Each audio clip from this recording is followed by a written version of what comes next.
Masih bersama kami di API Kabar Indonesia Siang. Pemirsa, mereka kasus perdagangan orang dari Indonesia ke Kamboja menjadi sorotan Menteri Perlindungan Pekerja Migran Indonesia P2MI. Mereka yang jadi korban rata-rata masih berusia muda.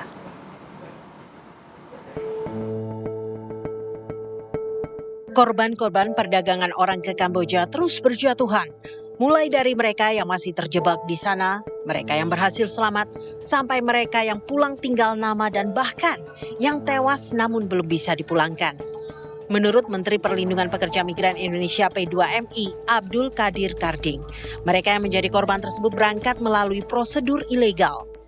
Menurut Abdul Qadir, para korban rata-rata adalah kelompok pemuda yang memiliki pendidikan baik dan malah sudah punya pengalaman pekerjaan.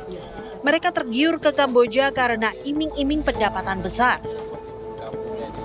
Media sosial, jadi rata-rata yang ke negara-negara tujuan Myanmar terutama, Thailand, termasuk Kamboja itu anak-anak yang terdidik, anak-anak yang sudah punya pekerjaan sebelumnya, tertarik oleh iming-iming promosi, lalu kemudian disitulah mereka kena.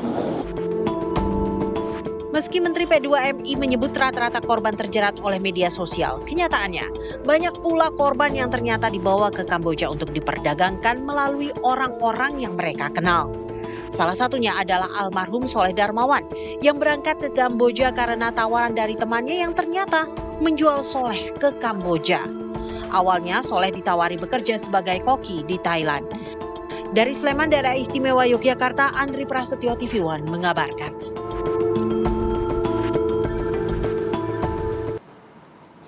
Menyinggung kasus TPPO yang saat ini sedang marak terjadi di Indonesia, pemirsa, ini juga tentunya menjadi perhatian dan kita sudah bergabung dengan keluarga korban Soleh Darmawan, Tina Asyuna. Selamat siang, Bu Tina. Iya, siang. Baik, Bu Tina, tentunya kami turut prihatin dengan apa yang terjadi dengan keluarga Ibu, tapi mungkin bisa diceritakan, Bu, awal mula kronologinya seperti apa, Bu Tina? Ya, kalau menurut dari orang tuanya ya, keterangan orang tuanya itu, dia awalnya kan ditawarkan kerja di Thailand, di hotel gitu, dan basicnya dia kan tata boga, jadi ditawarkan di kitchen gitu, bagian pastry, itu sih awalnya. Oke, Bu Tina, komunikasi terakhir dengan korban ini kapan, Bu Tina? Dan kemudian pihak keluarga kan juga sudah mengetahui kabar bahwa saudara Soleh ini sudah meninggal dunia. Ini informasinya dapat dari siapa, Bu Tina? Jadi jadi kalau untuk dari awal berangkat sampai almarhum datang di sana itu selama 4 hari itu masih komunikasi sama ibunya.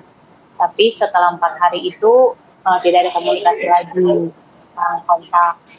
Dan baru dapat kabar itu di tanggal 2. So, ada yang menghubungi ibunya yang mengaku teman sama kerja di sana, kalau dalam keadaan kritis, atau almarhum kritis, itu tanggal 2. Dan tanggal 3 paginya dikabarkan meninggal. Baik, Bu Tina, apakah ketika proses dari pemulangan korban ini hingga saat ini apa ada terkendala? Untuk awal-awal sih ya agak terkendala gitu, tapi kita juga berusaha terus kan mencari bantuan gitu, dan akhirnya sih ya sudah bisa dipulangkan di tanggal 15 Maret.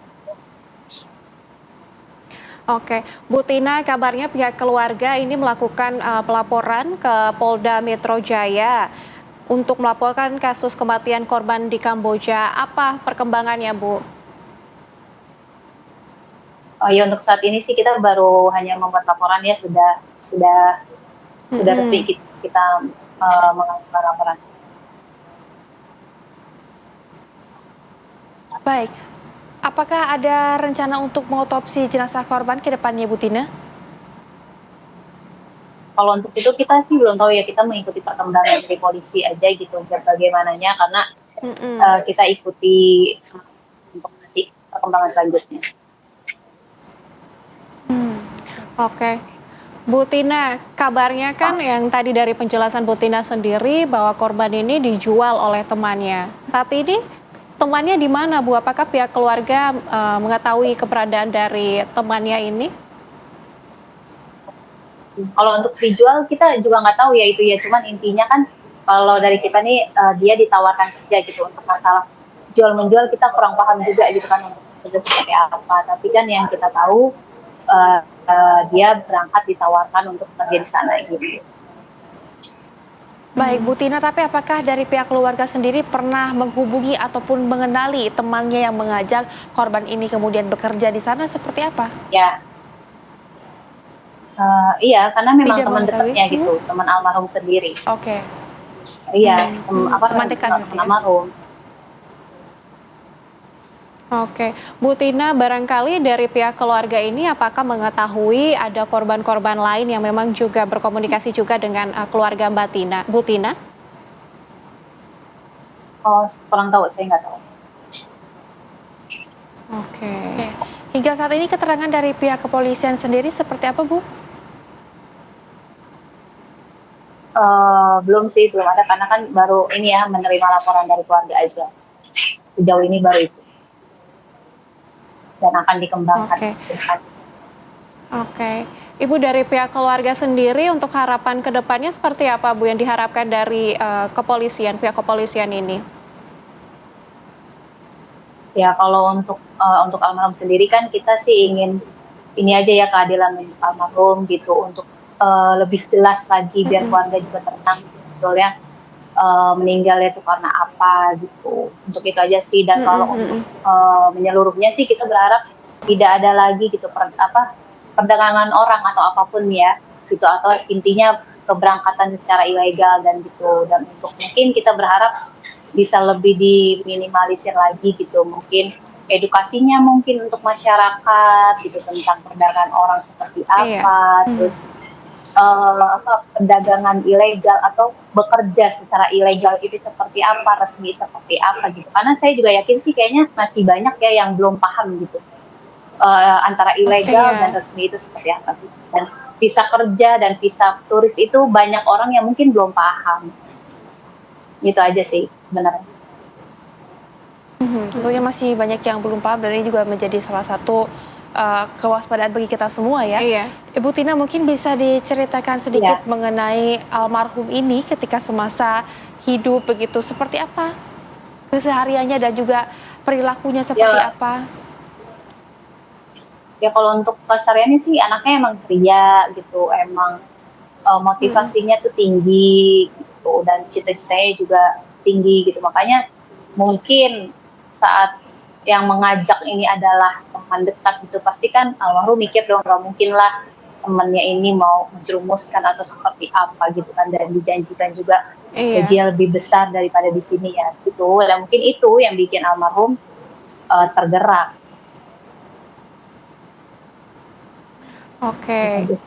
Bu Tina, mohon maaf kami ingin bertanya kembali, apakah benar ponakan dari Bu Tina ini, mohon maaf ginjalnya juga dijual gitu? Apakah pihak keluarga sudah mengetahui itu? Enggak, makanya untuk itu tuh sebetulnya itu lebih ini ya framing di media gitu, karena kalau dari kita tuh hanya mengatakan bahwa memang ada kecurigaan dari keluarga karena di tubuh korban itu ada seperti bekas jahitan gitu. Nah itu yang menjadi concernnya kita gitu. Untuk masalah bagaimana organ dalamnya itu kan harus dibuktikan dengan otopsi gitu. Jadi yang semua berkembang di media itu kembali lagi sama yang karena kita nggak bisa kan menyamaratakan ya kasusnya. Protes ke satu-satu akun-akun itu gitu, karena mereka pun tidak meminta izin kepada kita atau mengkonfirmasi kepada kita gitu. Karena kalau dari keluarga sendiri semua itu dibuktikan ya lewat nanti otopsi gitu. Kalau ditanya apa betul ada bekas luka, yang keluarga yakini iya ada. Oke. Bu Tina, tapi untuk di tempat tinggal Ibu sendiri, apakah kasus ini pertama kali terjadi atau sebelum-sebelumnya juga sudah ada kasus yang sama? Saya sih kurang tahu ya, cuman kalau kemarin baru dengar pas Soleh ini pergi gitu. Ada juga sih yang bilang ada tuh di RT sana gitu. Kalau dia juga kayaknya ke sana juga deh, Soleh sampai sekarang nggak ada kabarnya, kayak gitu aja sih dengar-dengarnya. Iya. Ini juga taunya setelah Soleh nggak ada. Oke, Bu Tina tadi kalau Ada saya nggak beberapa salah gitu Bu Tina ya. juga sempat menjelaskan bahwa ponakan dari Bu Tina ini memang sebelumnya bekerja sebagai koki ya di Thailand. Artinya ponakan Bu Ya, Tina ini memang sudah bukan, punya ya pengalaman di luar ditawarkan. negeri begitu ya? Mm-mm. Bukannya pernah kerja di Thailand, bukan, tapi dia ditawarkan untuk kerja di Thailand. Kalau untuk koki ya di sini. Oke. Kalau untuk basic dia bekerja koki itu Oh, selama di Indonesia. Nah, saat dia ditawarkan kerja itu, ditawarkannya itu ke Thailand untuk menjadi koki gitu. Oke. Ternyata pas sampai sana ternyata bukan di Thailand tapi di Kamboja gitu. Dan kita taunya dia di Kamboja juga setelah meninggal saat kita ngecek GPS handphonenya itu beradanya di Kamboja.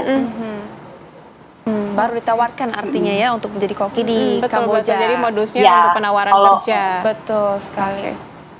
Oke, Bu Tina, kami ingin bertanya kembali juga untuk saat jenazah ini dikembalikan kepada keluarga ini, apakah ada barang-barang yang barangkali diikutsertakan seperti HP atau barang-barang lainnya, barang-barang pribadi lainnya begitu?